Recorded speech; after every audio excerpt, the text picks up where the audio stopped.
So what Jefferson said was, we're going to base this government on God's nature, but we're going to also have freedom of religion. That way we can have God-given moral rights without saying you have to be a member of a particular church.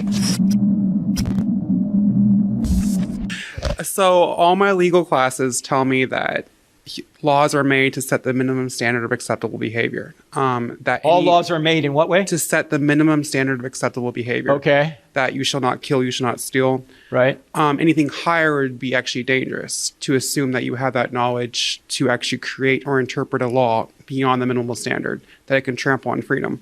They said all my legal professors also say that the best type of law when it comes to religion is that when religion is not involved, because to create a law for religion in a nation that has so many types of faith, it can open up Pandora's box.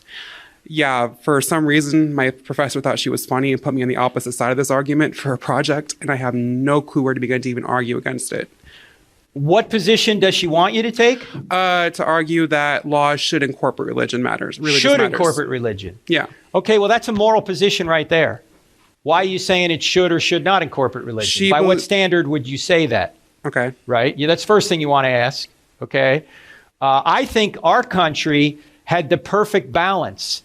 You see, Jefferson and his colleagues came to the United States, or came to the colonies, to avoid having a denominational government where you had to be a member of the Church of England. They wanted to get away from that. But they knew the other extreme, where if you had no religious expression or no religious anchor at all, would lead to having no objective moral values. So what Jefferson said was, we're going to base this government on God's nature, but we're going to also have freedom of religion. That way we can have God-given moral rights without saying you have to be a member of a particular church. So we will legislate morality, but we will not legislate religion. You see, there's a difference. Okay. And you don't need to legislate religion per se to have laws like the Ten Commandments, like thou shalt not murder, steal, particularly the second table of the Ten Commandments, right? So when people say don't impose your religion on me, I say I'm not. I'm imposing morality.